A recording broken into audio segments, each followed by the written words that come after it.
Hi, welcome. My name's Joel. I'm looking forward to presenting these video series for you, looking at engagement and engagement planning. I've spent a lot of time working with community groups around Australia and in regional areas, looking at how they better engage communities to deliver their services or programs that they're offering. And Department of Regional Development are really keen to support the resource centres in building their ability to engage the communities. Now, in some regards, it sounds a bit funny because from my experience with the CRCs, they're already engaging the communities. Yet what we're going to work through in this series of videos is giving that a little bit more structure and a little bit more form to help ensure that the services you're delivering are directly reflected of what the community is saying they're wanting. And we're going to talk a bit about the blend between your community engagement activity and the community development outcomes that CRCs are delivering. But before we do that, let's just get the housekeeping out the way. You should have already received a few different documents, and if you haven't, don't worry, because you'll have this as a link to download. But there's this template, which is an engagement plan essentially, and it's there for you, so you've got a bit of a guide as to how you're going to complete and what an engagement plan might look like. And during these course of videos, what we're going to work with is a little known CRC, they're just west of Carnarvon, called Bungalyup, and we've already done an engagement plan for them. So I'm going to introduce you to them as we go through, and you'll be able to walk through and see what a completed engagement plan can begin to look like. But that's enough of the housekeeping work. The overall purpose of these series of videos is we really want to explore and unpack those kind of fundamentals of planning community engagement. As I said, CRCs naturally do some really amazing work engaging the communities already, and what we're wanting to do is just provide a bit more structure to that so you can ensure that you've got the confidence that you're actually maximising the benefit that comes from community engagement done really, really well. The course of the actual videos is going to be broken up into a few sections. This video, we're going to actually have a look at some of the what is community engagement. We're going to look at why you might engage, and we're going to look at, well, what does quality engagement look like? Then we want to actually start getting into the planning. As you can kind of see, we're going to take 5 key steps through the planning process, and I won't go through those in detail now. I'll introduce those a little bit later on, but they're the steps that you're going to see in your engagement plan. So what we cover on the video is all laid out to match the engagement plan that you've got. So really, all we can do is kick off and have a look at this thing called what engagement might be. And really, it's lots of different things for lots of different people. And I've been really fortunate to work with quite a range of different organisations, sectors, settings around Australia, and also some work internationally with the UN. And what's amazing for me is the process that we're going through over these videos actually applies regardless of the community you're working with or the issue you're dealing with. It's just the level of complexity that may change as far as how much you go into each area.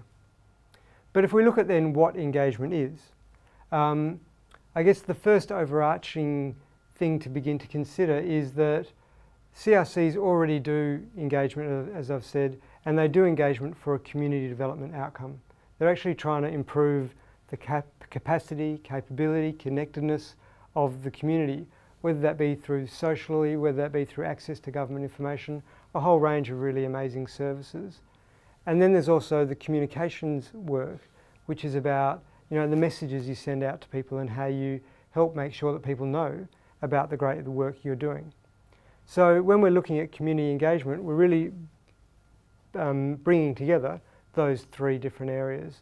The processes by which you're going to go out to the community, the engagement, the community development, the kinds of outcomes you're trying to achieve and building those connections and networks, and the communication, the messages you're going to use as you do all of them. So they all kind of overlap quite strongly. But if we're going to look at community engagement, I guess we're better to start with a good old definition. IAP2, International Association of Public Participation. I'm one of their licensed trainers and ambassadors, and they're basically, and a member of the association, and they're basically the professional body for people that do engagement and community engagement across a range of sectors. And this is their definition out of their certificate training for what they see as engagement. And yep, it's a long definition, I'll grant you that, and each time we've tried to reduce it, it's become pretty hard. But let's have a look at maybe some of the key elements of that definition. Engagement essentially is a planned process. There's lots of things that happen organically, and that's okay, but we actually go out for a planned process, in a planned way, for a specific purpose. And that purpose is often to shape the decisions or the actions of the community or the organisation. So we can actually go out for a number of different reasons, and it relates to a specific problem, opportunity or outcome. So there's work you might do that's about relationship building, but when we're talking about engagement, we're talking about going out there for a planned purpose in a way that actually is looking at a specific kind of outcome, and in a way that actually looking to offer influence so that the community is actually having an opportunity to shape the decision making of your organisation. And that's what IAP2 considers engagement. So it's a pretty broad church, and there's lots of different things that could come under that as a definition. So before we get into the how you engage, I thought I'd introduce you to my top 4 reasons why you might want to consider an engagement approach. And this is just a way of maybe building a bit of common language as to why investing the time in planning your engagement, it could be a worthwhile investment. So here it is, number 1, that going it alone doesn't build capacity. We know that CRCs are here to build capacity and work with their local communities. So the need to build capacity is super important. What I wanted to introduce to you is 2 decision-making models, and each of those models has a certain impact on the community's capacity for decision-making. So here's the first one. It's called Decide, Announce, Defend. The acronym, DAD. It's paternalistic for a reason. It's basically, we're going to decide what's best for you, we're going to announce what's best for you, and then we're going to defend our decision until you kind of either agree with us or you then force us to change our mind. Now I know no CRCs work like that, but certainly many organisations work in that mode. They work very much in the DAD mode.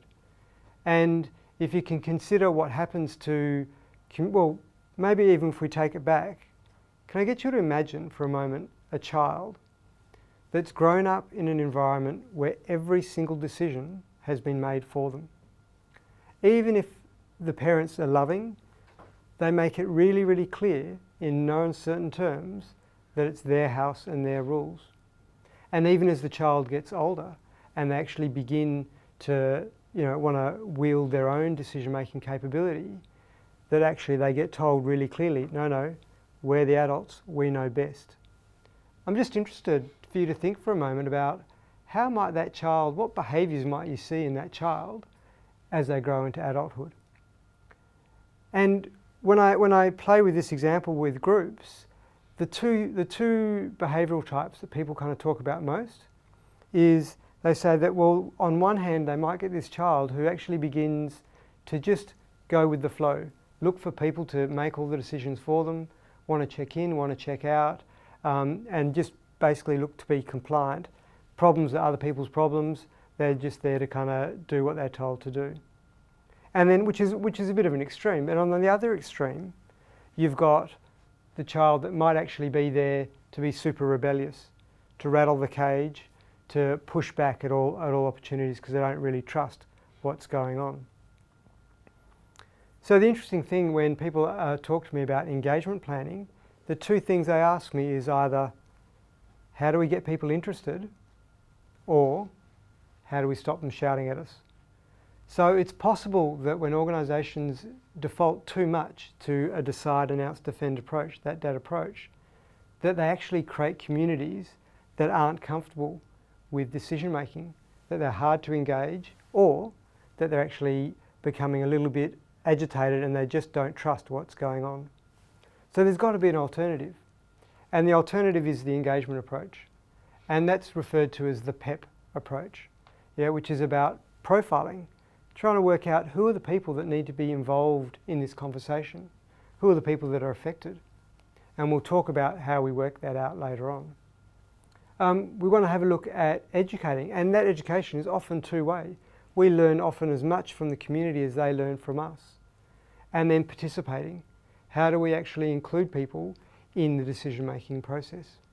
So if you go back to that child and imagine them for a moment, where they're actually the ones that actually, they may not get their way all the time, because after all, children don't necessarily know all the ins and outs of life, but where they're able to have some influence. If you begin to project forward, how would you imagine that child might begin to deal with uncertainty and change if they've been given the opportunity to win some and to lose some as they've gone through? Which is why engagement actually builds capacity, because you get communities that are used to not necessarily, they don't have the anxiousness of it's somebody else's problem, and they don't have the lack of trust of, you know, I'm going to control as much as I've been controlled in the past. So engagement, the philosophically, I guess, is where we're starting. Engagement actually delivers some fairly deep outcomes in terms of community capacity and change. How we do that is where we're going to go. This is a very, very quick example, and I'll show you this reaction of community in action. If you check out the time of this, June 20, this was at a time when Victoria was low in water, and you can see this is what the Premier of the day actually announced when he was interviewed outside the front of Parliament. We announced it yesterday and we're consulting now. So pretty classic decide, announce, defend approach. But here's the interesting thing. Look at the anti-desal campaign, and it's July 12th. So within 2 weeks of going that approach, that government actually faced themselves with an absolute pushback of an anti-campaign. And what's really interesting is actually there's really good science behind why this happens. It's actually not an accident that people get upset. I was doing some work, some change management work with out-of-home care, so foster kids and children in care. And I was working with a psychologist who shared with me this research. The fact that physical pain and social exclusion is actually coded in the same part of the brain. So you whack somebody over the head with a stick, or you leave them out of something that they feel they need to be a part of, it actually fires up as in the same part of their brain. So that's pretty significant when it comes to engagement, that if people are feeling left out, they're actually less likely to be interested or accept what it is that you're sharing with them. So what that means is if you've got an issue that you're wanting to get people talking about, you actually only have two choices. Choice number one is that you could create an invited space. So imagine for a moment that there are people that you've had maybe some disagreements with, or that you're trying to build a bit of a relationship with, but you haven't really been able to get on the same page. So you invite them over for dinner. And even though you might not know them, what's your sense of how are they likely to walk in the door? There might be some trepidation. There might even be a bit of unease, but more often than not, they at least walk in polite. There's at least a level of social norms that they follow. And the interesting thing is, who gets to choose where people sit around the table? More often than not, it's the host. And who gets to choose what the meal is? More often than not, it's the host. So with an invited space, you end up with a really interesting scenario where you're inviting people in that you may have had disagreements with, or you're trying to build relationships with, and already they're more open to hearing what you've got to say.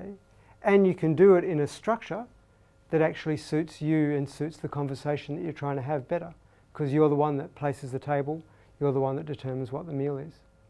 But you're sitting down to that meal and you're having a great kind of chow down, and as you're about to kind of go for that second or third spoonful, you start hearing some banging on the windows and banging on the doors, and you look up and you realise that there are people that you've actually forgotten to invite.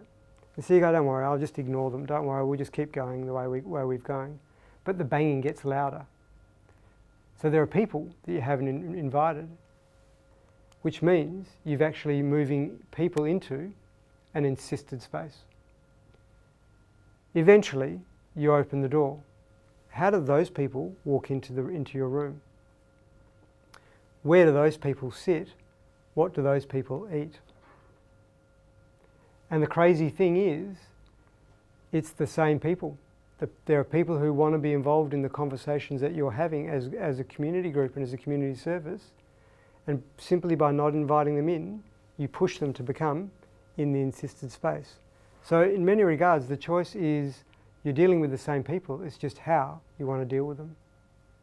The third reason why I think engagement is an important bet is that the studies and the research is really clear on this, that the things that actually harm people, the risks that make people, either sick or cost them financially, etc., and the things that make people upset are actually different. I'll get you to have a bit of a read of this newspaper article for a second.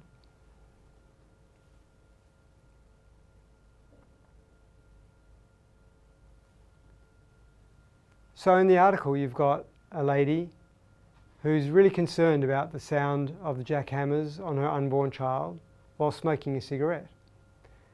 Now, which is a really classic kind of example of the fact that the things that we get that actually harm us are different to the things that upset us.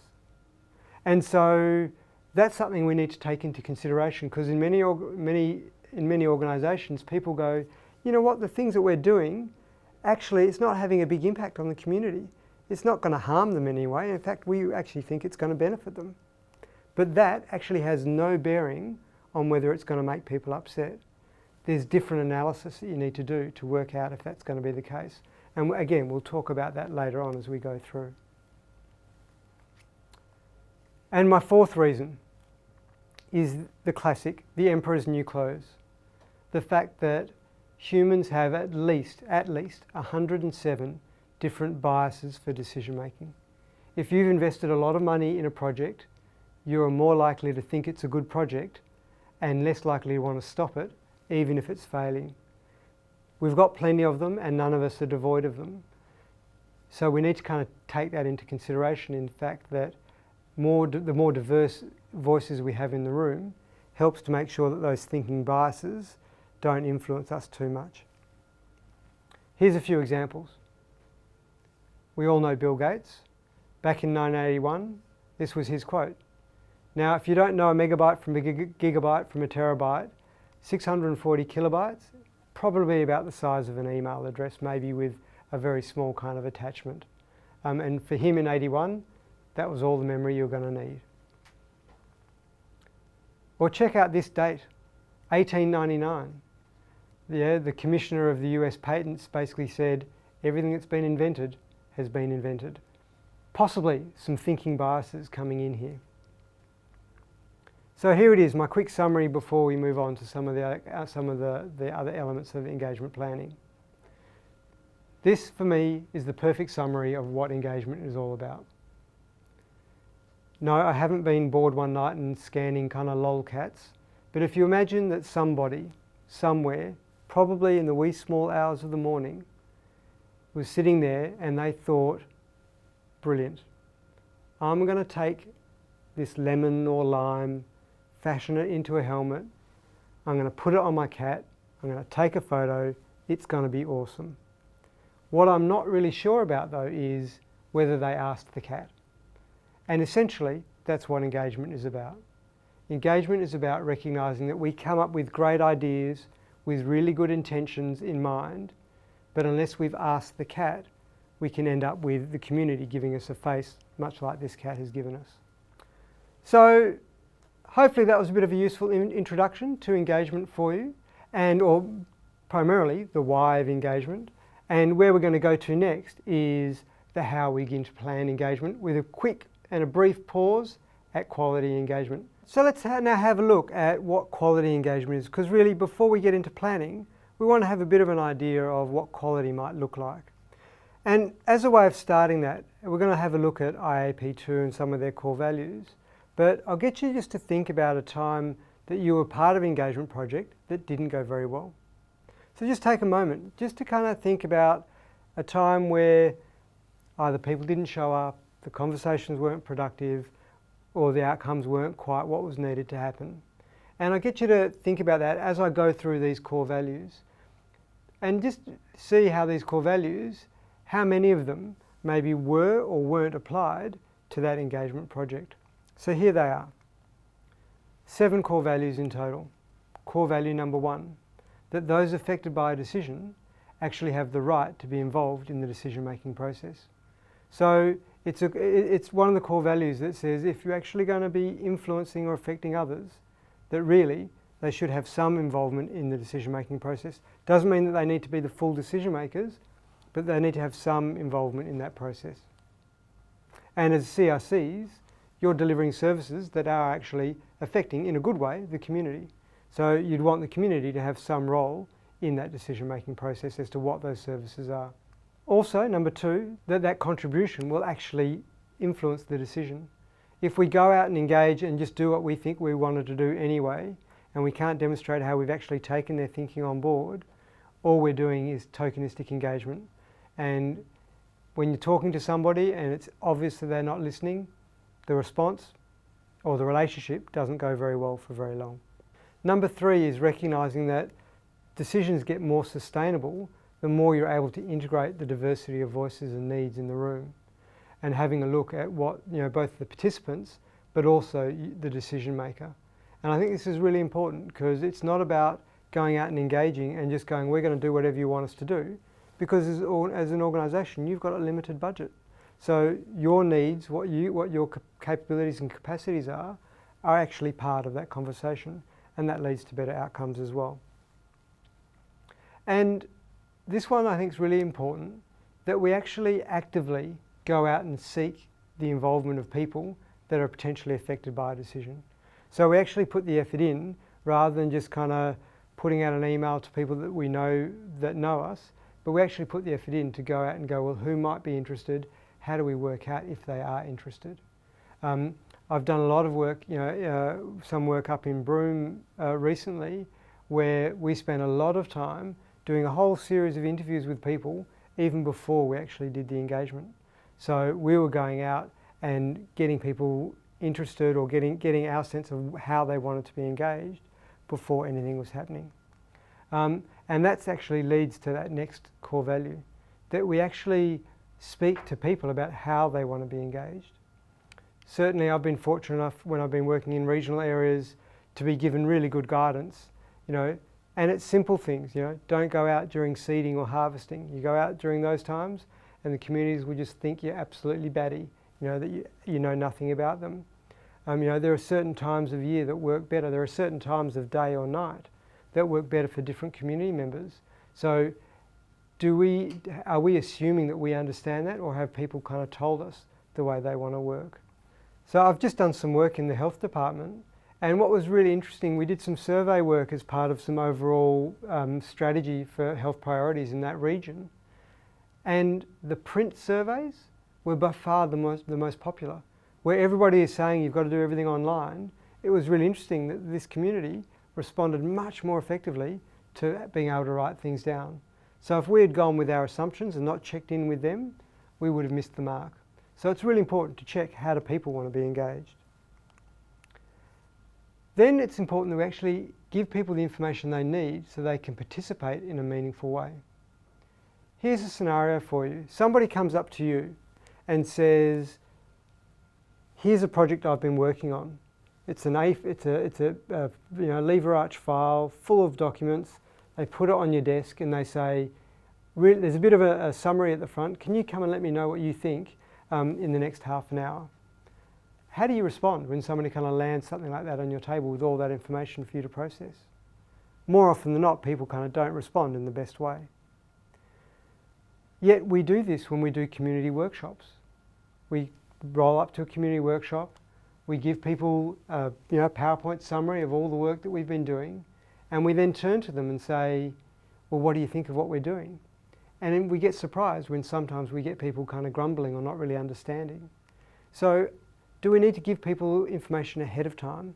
What do we need to do so people can feel like they can contribute in a meaningful way? And now, number 7, and this is probably one of the most missed ones in the community, is that we actually go back to the people that have participated and told them about the outcomes of the process. So many people, when I go out into communities, one of the things that they say is, why should we bother talking to you? We still don't know what's happened the last time we spoke to whoever it was. So closing the loop, showing that you've respected their time and contribution by letting them know and keeping them informed, is a super important way of maintaining a really positive relationship. So they're really the 7 keys to designing really quality engagement. Okay, so that's enough of the theory, enough of quality. Let's dive into the engagement planning. And what we're going to do is begin to use the template that we worked with, and we're going to begin to look at these 5 steps in the engagement plan. We're going to look at context. How do you begin to understand the story so far? We're going to look at the scope. Yeah, how do you get really clear about what's the purpose of your engagement? We're going to look at people. How do you get a better sense of who the people are? We're going to look at process.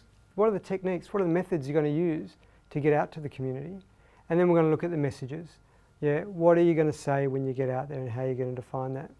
You could add another one which is about evaluating the work that you do, but for now these 5 will hold us in really good stead. So context. You know, the interesting thing about context is that it can change the meaning of any kind of situation. Yeah, if the man in this photo isn't the lady's partner, yeah, the meaning of the photo could be very, very, very different. So context, understanding the broader setting, is super important to anything that we do, which means it's also really important to engagement planning. And when it comes to context, there are 5 things that we really want to begin to look at, 5 things we want to begin to explore. It's really good to actually just step back a bit and start off with this idea of, well, what are the global trends? What are the things that actually begin to affect how communities around the world might be behaving, might be responding? You know, CRCs are doing a really important job in terms of some of the economic activity, in terms of some of the social capacity building. What are some of the global trends around economic development and capacity building in regional communities in other parts of the world? Yeah, what are some of those global trends, and how do they inform the services or what you might have as conversations with the community? What's the history? What's the history of this project? You know, if you're kind of working on the CRCs, what's that relationship long term with the community? How do the community feel about you? Do you have an accurate picture of how they feel about you? What's the history of this community? Yeah, what's this community been up against? What have they faced? Who's been out there and consulted in the past? What's their views? What's their conflict? What's their strengths? And do we have a good understanding of that community history? And then it's about you as an organisation. What's your organisation's view on the community? What's your view on engagement? What's your view on what you're wanting to get out of this process? All really important parts of the context. And then finally, it's about the heat. Yeah, to go, well, where are the hotspots? Where are the points in our engagement planning or the engagement process that things could get unstuck, where it could actually go a bit astray? Where are the delicate conversations that we're going to need to have? All of those become important context before we dive in to engagement planning. Let me introduce you to Bungally Up CRC. You may not have heard about them just yet. They're a new upcoming CRC, and I've given them a bit of a helping hand and developed an engagement plan for them. So what I want to walk you through briefly is the context about them, because you'll then see how that then plays out as we begin to design their actual engagement plan. So they're just west of Carnarvon. They're about 1,500 people. They love their fishing. It's actually one of their main industries, tourism, and of course they're famous for their Bungally Up pies. However, fishing stocks have gone down. There's a bit of a downturn. The baker is thinking about retirement, and the traditional owners are taking more and more of a lead in the tourism into the area. The Bungally Up CRC, you know, it gets its funding a little bit from the Shire, a bit from the Department for Regional Development, and actually gets a little bit from the Footy Club, where it does some secretariat support for them. It provides hot desking for visiting government agencies, some video conferencing, community programs with the Shire, does networking events for businesses, And as I said, that's secretariat support for the footy club. So, you know, pretty common kind of CRC in terms of its mix. But all of that is really important to actually understand before we get into the rest of the engagement planning. Scope. Now we're going to start talking about scope and getting really clear on the purpose of your engagement, because there's a really big difference between what you look through when you're looking through a lens and what you see on the outside. And what's in and out of scope is a really important communication to be able to have with people when you're actually beginning to start your engagement conversations and you're making decisions about what the priorities are for your community. So here's what's really important about designing a really effective scope. And that's using the SMART principles, and many of you will be familiar with those principles. You know, making sure that your statement is simple, measurable, achievable, realistic, and has a bit of a time frame where we understand what the limit kind of is to it. So I want to give you a bit of an example. This is not out of Bungalyup. I'll talk to Bungalyup in just a little while. But I was doing some work with a local government, and there was a plan basically to remove all the dinghies from the foreshore of the river, part of a new policy. And before we went out, we needed to get really clear about what the scope was. The community were telling us very clearly that the scope was, do we agree with the removal of dinghies from the foreshore? However, the reality was actually the policy had already been made, the decision had already been made. There'd actually been engagement on that. So we had to actually go, well, actually that's not the scope of the project. And we needed to have a way of describing that and defining that for the community as we went out. So that statement, yep, sure, it's simple. Yep, it's measurable. We can know whether dinghies have been removed or not removed.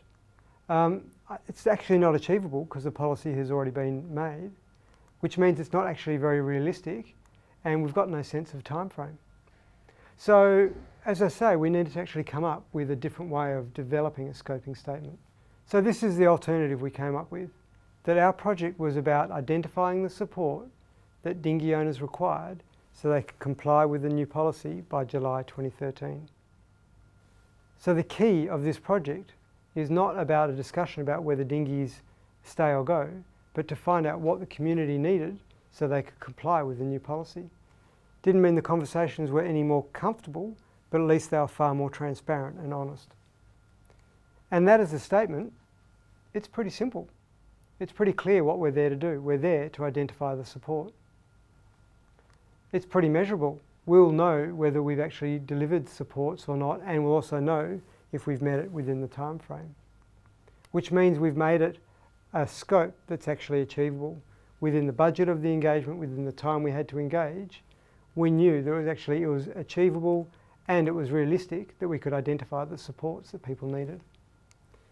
And we were clear about the timeframes that were involved both in the engagement and in the overall compliance. So having a really clear scoping statement is a really important way of helping communities and stakeholders come and stay on track for the engagement project that you're actually focusing on, and not having conversations going off left and right into areas that you may not be able to influence. And that's why we actually develop clear scoping statements. So that's the dinghy example. Let's bring it back to CRCs. Before we jump into the CRCs though, one of the interesting things about the scoping statement is that it may not necessarily be just one statement, that actually you may actually have a practical purpose to your engagement. Yeah, you want to find out community priorities, you want to find out community needs, you want to build community partnerships, whatever that is. However, you also might have a relationship purpose. You may want to actually build a sense of trust. You may want to actually build a sense of commitment to the work of the CRC. Yeah, there's a relationship, a feeling element, and having both of those, thought about both of those, becomes important when you're actually defining the scope of your project. So when it comes to good old Bungalyup, you know, the practical reason that we're going out to engage is that we wanted to make sure that the services are meeting the priority needs of the Bungalyup community for the next 3 years. That's why we're going out and engaging. The relationship purpose, or the relationship focus and scope for this project, is that we actually wanted to know and appreciate, we wanted the community to know and appreciate more about what the CRC offers. So we had a practical purpose of information, but we had a relationship purpose, which was about enhancing a sense of value. Let's move on to people. And that discussion and decision about making sure we have the right people around the table and that we've balanced head and heart. Before we consider the people, we need to have a look at, well, what might make people interested? If you remember, we talked about this fact that we've got an invited or an assisted space, and different things might actually make people feel like they want to be part of your project, your organisation. One is proximity. Yeah, they may be close to you in a physical sense or close to your services, which means they have a sense of connection to what you're doing, which means they're going to be interested. However, that's not the only reason people might be interested. Some people might be interested because of cultural or community reasons. Some people might be interested in the CRCs because actually it's just they're a member of the community, or culturally the land has more significance for them, particularly with the Aboriginal communities. You know, you're working on traditional owner lands, so they actually may feel a sense of connection to what you're doing, even though they may not have a direct connection to your services. Some may actually feel connected to the work by a sense of cause. Yeah, they've got a more of an ideological connection to regional community development and those needs, and so they may actually have nothing to do with your community or your town, but feel connected to your work because of that belief in what you do. Some get involved just because of ego. Yeah, they like to be the ones and they like to be seen to be the ones that have their fingers in lots of different pies, and sometimes leaving those people out can be a bit fraught, so we need to understand who those people are. Some have regulatory responsibilities. They are the ones that get to say whether things happen or don't happen. Some regards you could even put funding bodies in that kind of basket, where they set and define some of the parameters. And communities have lots of commentators, whether that be formally through the media, whether that be community members with their blogging. They have their own ways of working and actually commentating on what you're doing. So we need to make sure we include them. And then of course we have the political aspect. Yeah, local government, state, federal. Yeah, there are people who have a role that is political in the community that may mean or overlap with the work that you're trying to do. So that's the first flush, to actually go, well, are we just going to the usual suspects, or have we gone around and thought about who turns people onto your project? Then we could actually do a bit of an assessment. We could actually even start going, each of those people, what level of influence do they have? What level of impact do they have? And where in this grid could people go? There may be some people who have a lot of influence, but actually they're not being impacted very much on the project, or the project's not going to have a big impact on them. There are some people who the project's going to have a really big impact, but actually they may not be given very much influence. So doing this impact and influence assessment would actually allow you to go, you know what, there may be some people that we're going to need to try and move out of that influence zone, some people we might need to move into the influence zone, and we're going to need to maybe provide different information to different people depending on where they fit. It's just a way of doing some stakeholder assessment. So let's have a look at another way of assessing stakeholders. The first way was looking at influence and impact. This one's looking more at it from a values base. Beginning to have a think about, well, who are the people that are really strongly opposed to what we're doing? And what are their views? Who are the people that are strongly in favour, and what are their views? And do we actually understand the difference between what their views are and what they value? I might have a view that CRCs aren't a particularly effective means of working with the community, but I might really value the thought of vibrant regional communities. So if I had that view and you came to me as a CRC, you could argue with me about the value of the CRC, yeah, you could argue about the view, or you could come and have a conversation with me about our shared values, and from there build some shared views. Really often conflict happens because people are actually arguing at that level of view, and they don't realise that just under the surface there's more often than not some shared values that build commonality. So doing that mapping helps to build really generative conversations and discussions. And then I guess the third part of understanding people, and this is back to some of the work of IAP2, is looking at the levels of influence you're going to offer. And what they offer is a spectrum, from inform, consult, involve, collaborate, empower, which is basically saying how much influence are you offering different stakeholders in this process? Are you just going to inform them? Are you just going to tell them what you're going to do, and your job is just to let them know, inform? Are you going to consult? Are you going to go out there, get their feedback just once and then go away and make your decision?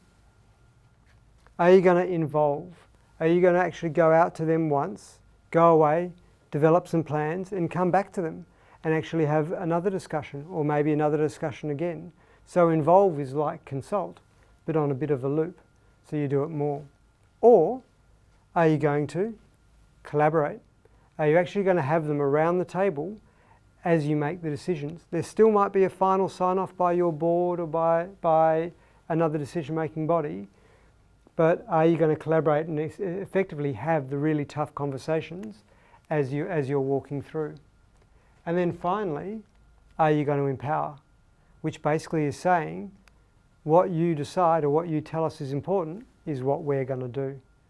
So the spectrum gives you a nice range of 5 to be really honest and upfront with people about what level of influence you're offering them in this conversation. And that may well be something that's negotiated and may well change for different people in different parts of the project. So let's get back to Bungalyup. And what you'll see in the template that's there is we've gone through all the different stakeholders. We've had a look at who they were. We've said, well, this is the kind of influence they have. This is the kind of impact they have. And this is the kind of interest they're going to have. And from that, we'd actually make a bit of a note as to what level of influence we're going to be offering them as they go through. And you'll see some notes along the side. So in your engagement plan, you can begin to map that out and get a bit of a sense of who you're going to need to bring in to what stage of the project. Let's talk about process. Let's talk about that lovely thing of sequencing what we're going to do. We've done lots of work so far exploring context. We've developed our scope. We've had a look at stakeholders. We've gathered lots and lots of information, lots of data. It's time to put that all together and begin to develop a bit of a process for how we're going to go out and engage. And essentially, this is what the process looks like. We've built our scope and context. We add that to what the desired outcomes are, that practical and relationship experience. We add, well, who are the people that we're wanting to have that relationship and practical experience with? We add that to the timing and time frame that we have, and I'll talk about that a bit in a second. And the combination of those 4 things helps us define the process that we might use. So having a look at that, when we look at process, this is the process that we came together with for Bungalyup. We started off, our first step was we wanted to assess the needs. And our aim for that step was we wanted to confirm our understanding of what the community needed. So then we go to developing our priorities, where the CRC begins to define its priorities and what it can do. Out of all those needs, you guys can't do everything all the time, so helping to define what those priorities are. And there are processes we might use for that. Workshops, community events, survey work, etc.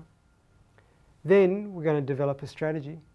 So that's about the CRC being clear on how it's going to deliver that and what kind of resourcing it's going to need, all to inform the funding submission that it might kind of produce, because all of this engagement is about informing our funding submission if you think back to our overall purpose for Bungalyup. Then we're going to begin to explore partnerships. So we've got a sense of what the priorities are, we've listened to the community, we've got a sense of what the CRC can do, we've got a sense of actually who other people are because we've explored those priorities with other community members. So now we're going to go around and have another set of conversations with the community to see, well, what could be done with different community members? What kind of partnerships, what kind of alliances could be formed to help deliver on the priorities and the needs that we've identified.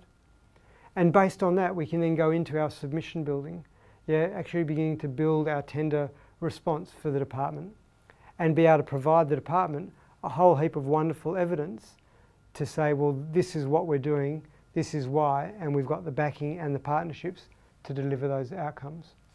And then we're going to include a bit of an evaluation process so that we can actually begin to demonstrate that we do have the community support, the community's backing, and that our engagement process is actually achieving what it set out to achieve. This is the last part of the planning process. We've spent our time looking at the context, we've defined our scope, we've looked at people and who they are, and we've used that to begin to build a process. Now what we want to do is get clear on what are the messages that we're needing to send and communicate as we go out. Before we talk about that in terms of the Bungalyup example, let's have a look at a bit of theory around messaging. That with every project, there's an outcome. But the outcome is not necessarily just the practical outcome, as we've said, there's the relationship one as well. And not only that, but there's also another outcome, which is about your communication outcome.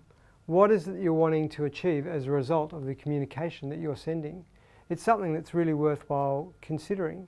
You know, I can communicate with my kids all I like, but unless I'm clear on the outcome I'm trying to achieve, sometimes the words I use aren't as effective because I get caught on the words rather than the outcome I'm trying to achieve.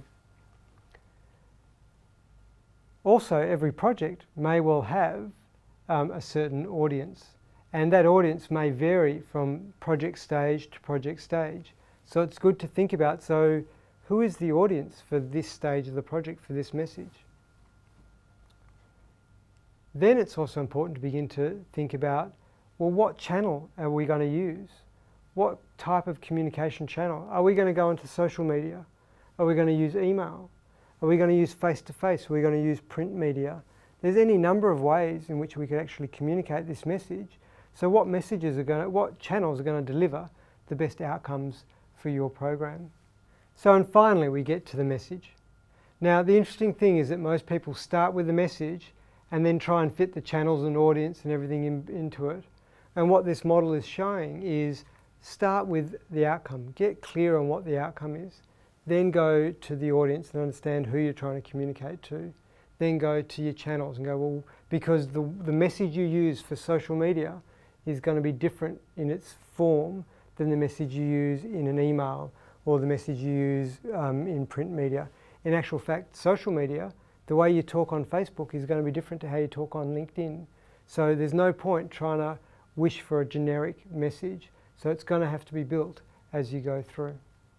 So let's have a look at Bungalyup. Let's have a look at the communication plan that we did for Bungalyup.